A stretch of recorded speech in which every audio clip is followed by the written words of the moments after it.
Hi, welcome back to Rogers Reads. Today we're going to be talking a little bit about the season 1 of the Amazon show The Wheel of Time. We'll give a little mini review of the overall season and then dive into a tier making list, just ranking the episodes. We're just kind of dipping our toe in the pool. I know there's a lot of mixed feelings, especially about the season finale, especially with the book fans. I'll just say up front, I've read the first 10 books and I'm just barely started book 11, The Knife of Dreams. And so far, this series is certainly not my favorite series ever. I can see why people, especially who started reading it younger and kind of grew reading the series, would love it so dearly. So I will say right off the bat that I don't necessarily have those same strong emotional connections to the story, but I can also see a lot of the complaints that people are kind of pointing at. And so with that said, let's go ahead and just jump into our overall kind of season 1 review. I would say overall, I enjoyed the season from a pure entertainment perspective. I thought it was entertaining. My husband and I watched it together and we both thoroughly enjoyed our time with it. After having time to sit and kind of reflect on the episodes and talking to some other people about how they felt, I can definitely see where a lot of the shortcomings that people are very upset about, I can see that point. And so I would just like to start by saying all of those things. And so with that in mind, let's go ahead and jump into our tier ranking that you can see here on the screen now. So we'll just go with the episodes in order, and we'll start by just describing the 5 categories that the episodes can fall into. I'm just using the basic tiermaker.com that I think every BookTube fan is fairly familiar with at this point. So our first and highest category is Tavirin, meaning it is so amazing. I loved the episode thoroughly. Obviously, I don't really feel that way about the season as a whole, but there is one episode in particular that I really did love. The second category is Yas, You Be That Dragon. That's an episode that was really good. I thoroughly enjoyed it. And then our kind of middle of the road is, it's just a good episode. I'm kind of middle of the road about it. I didn't love it. I didn't hate it. It's just, it is what it is. And then the next level down is meh. I could have taken the episode or I could have left it. Maybe there was some confusing choices made, or I just didn't understand maybe what the point of the episode was.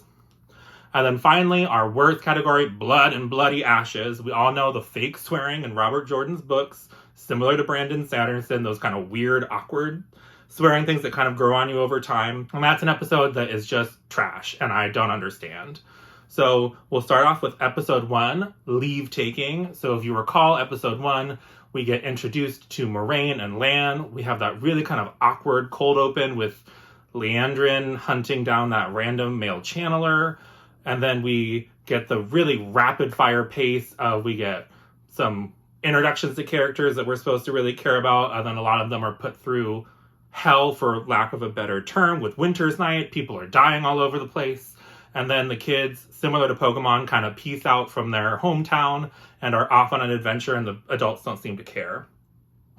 As far as a season or series premiere, I was entertained. I thought the battle at Winter's Night with Moraine and Lan, especially with how Lan kind of worked around her channeling, and you could really see that they had clearly worked together for a long time. I thought that was really kind of fun to watch. But it was definitely not my favorite episode of a show that I've ever seen. So I think episode 1 is going to be firmly in the good category. It wasn't great, it wasn't bad, it was just pretty good. Then we move on to episode 2, which was The Shadows Waiting. So we have our main characters fleeing for their lives, hunted down by all those Trollocs. They end up in Shadar Logoth. I think that's how the show pronounced it, but whatever. We won't open that can of worms here.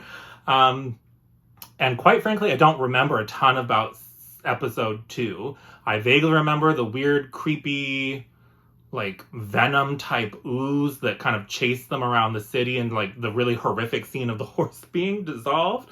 But I can't remember all the specifics of that episode. I think it was definitely an episode that was good.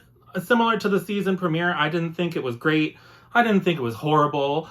It was good. It was entertaining. It was fun watching the horse dissolve and be like thoroughly grossed out by it. And then in typical Robert Jordan fashion, watching our team disperse and then later in the season, they come back together, which I think people made fun of, at least for the first few books, that was kind of formulaic of the Wheel of Time, seeing our group split up and then come back together and split up and come back together. It was just comforting, and it was just something that I remembered from the books themselves, and so it was just a good episode.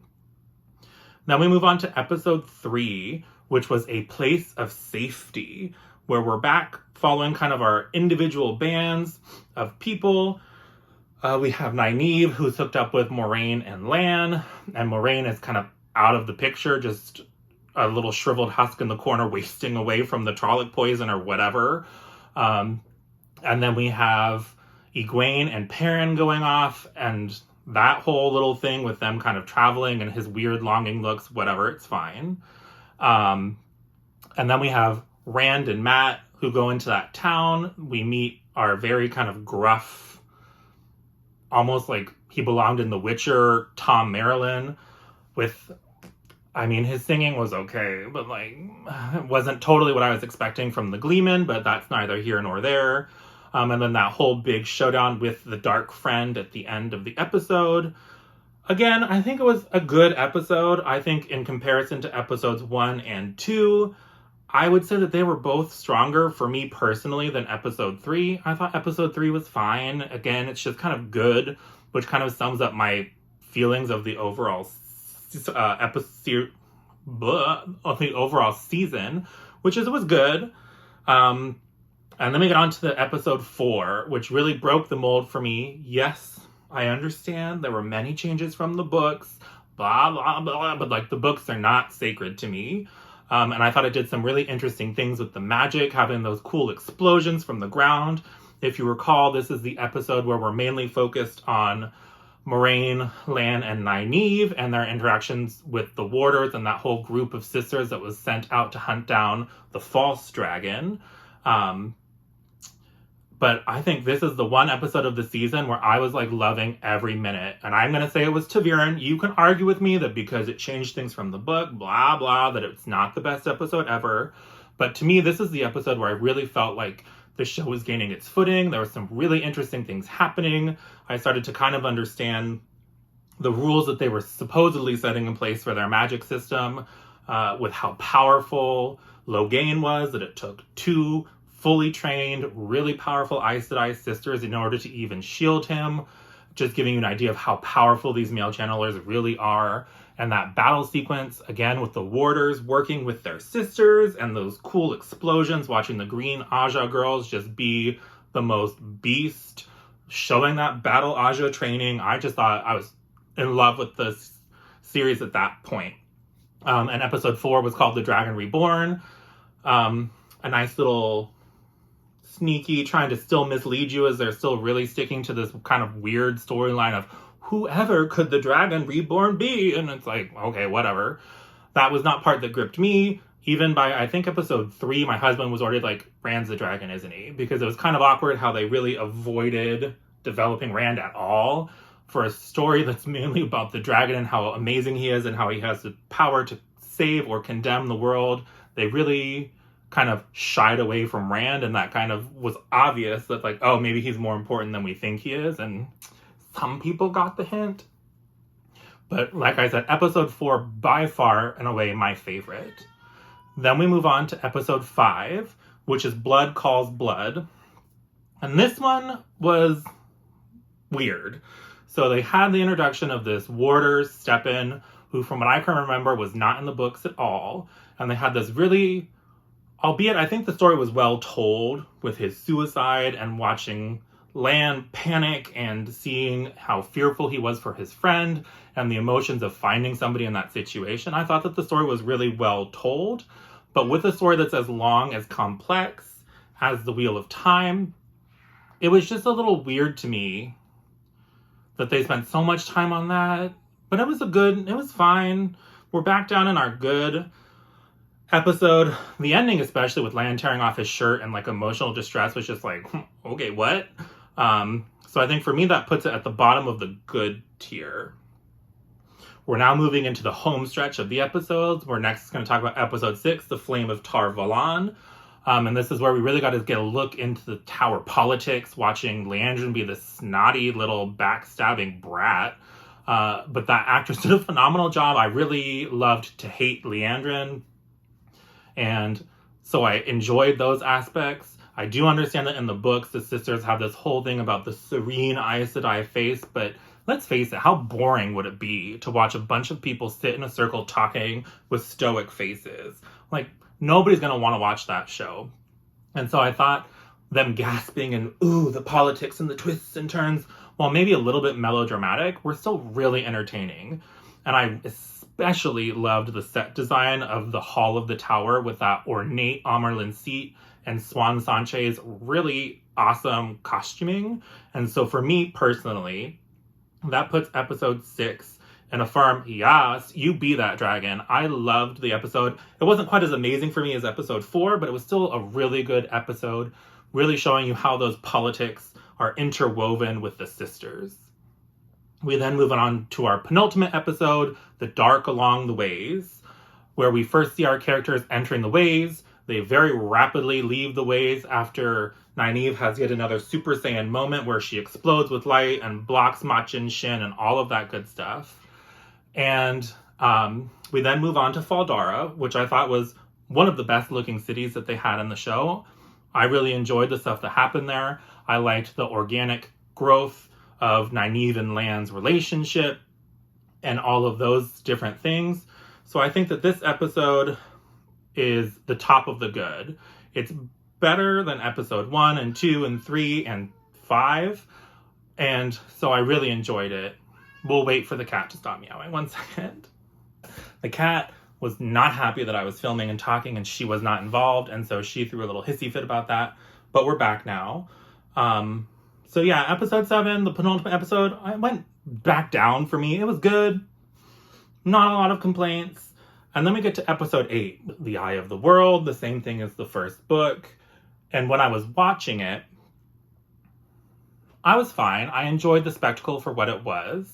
But after having sat with the episode longer, I can definitely see a lot of these complaints that people are having with the kind of weird breaking from their magic system where 2 fully trained Aes Sedai were barely strong enough to shield 1 man, but 5 fully untrained, 3 accepted who never were strong enough to be Aes Sedai are strong enough to blow up one of the biggest Trolloc armies that they have seen in many, many years. That's weird. I definitely think that they also really underplayed how strong the dragon is supposed to be. He is supposed to be the force that will save or break the world. And all he does is kind of have a fancy little magic show where he kind of sparkles for 2 seconds. The Quendiar seal breaks. We see our mysterious evil man, is he the Dark One or isn't he, kind of disappear with his little smirk. And I just thought it was very anticlimactic. I do acknowledge that this is all during COVID times. There was many issues and strong disadvantages placed on the series with the actor leaving and COVID restrictions. I acknowledge all of that. And I do understand why the studio wouldn't want to postpone the show even longer when it had already been delayed because of COVID originally. That being said, they made some weird choices. And I don't totally understand why we needed Nynaeve and Egwene to be the saviors of that battle. I don't understand why Rand's little poof of light didn't at least cause the lightning. You could have still had all of those lightning effects. You could have had the 5 linked or whatever, even though I don't know why Accepted know how to link, but whatever. You could have had them trying to fight the Trollocs and being really ineffective, and then that little burst of light from Rand causes the lightning to kind of fall from the sky. So you really underline how strong and important the dragon really is. And so for me, I still was entertained. So for me, the episode was meh.